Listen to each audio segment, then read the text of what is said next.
Good morning.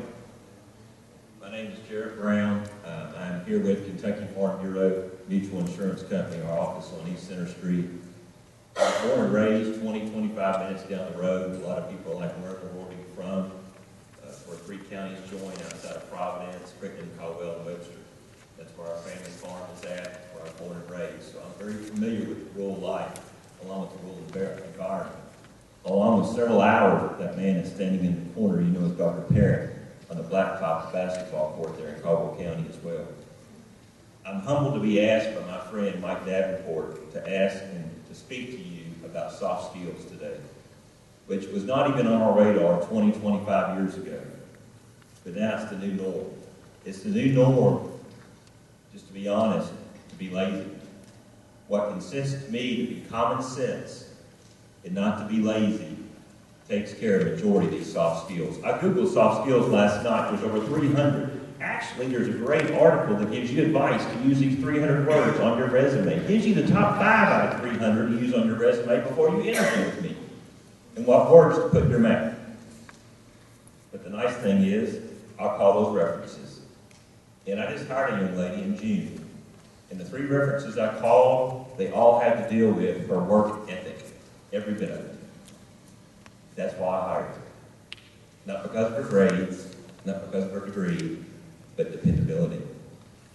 There's 2 things I want to share with you today, and these 2 folks have done a fabulous job. And it's a different spin. I want to share with you something that's been very meaningful to me. In 1940, Albert Gray delivered one of the best presentations on success ever to a professional conference as a member of. He delivered the presentation, The Common Denominator of Success. Do you know what that is? Can somebody yell it out real quick? It's forming productive and purposeful habits. It is the habit of doing things that failures do not like to do. Key words here, productive and purposeful habits. Productive and purposeful habits. It starts with effort. Dana and I, yes, we are married, have twin 12-year-olds.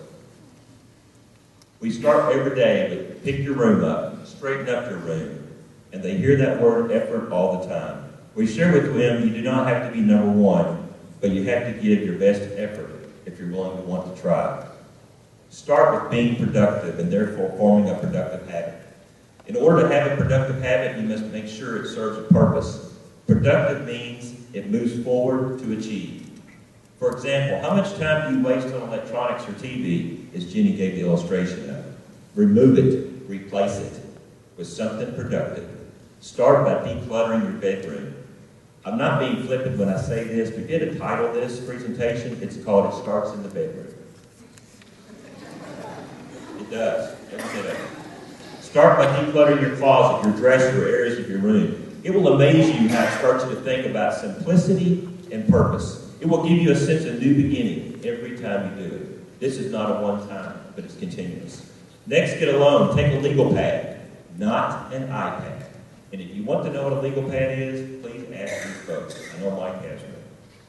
Write down what you want to accomplish this week, this month, this year. Then think about the next 5 years. They're called goals. They give you focus in finding your purpose. Start small with the short-term periods and move on to longer-term periods. This will help you stay focused. It's okay to change direction, though, but reestablish your purpose. Next is the habits. Do they identify you or do you identify them? Meaning, are you reactive or are you proactive? Are you in control of your choices, responsible for you let choices control you? Do you begin by identifying in your life what is decluttered in order to be productive? Then establish a short-term and long-term purpose. But to achieve it, you must have daily, routine habits.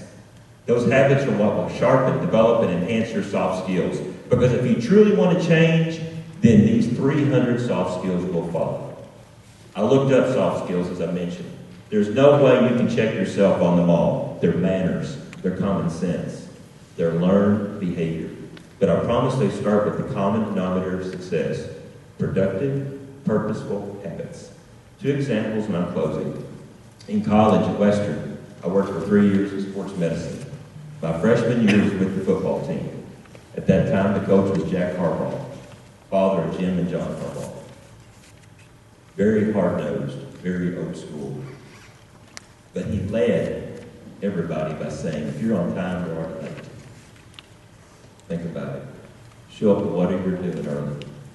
The last example is a dear friend of mine. We're going to bury him in 2 days. Danny Payne. In May, we went to our corporate office in Louisville to visit a 40 years veteran farm bureau that we're retiring. My 12-year-old twins, near well. We get out of the parking lot. I'm unlocking the office so they can get their vehicle keys to take their vehicles. And I look, and I see Mr. Payton doing something with one of my twins. He's showing him how to shake a person's hand. As a parent, I was livid, not at Danny, but at my 12-year-old son, these things we've worked on, and worked on, and worked on. And I'll be honest, he had an opportunity, he missed it. But I'm so proud to know people like that care enough to show us the little things, such as taking a step forward, eyeballing somebody, reaching out for their hand, and saying, hello, my name is. Body language speaks volumes. Thank you, and I praise you for wanting to change or improve. I also praise MCC and Like That Sports team for wanting to change our community and have such a positive impact.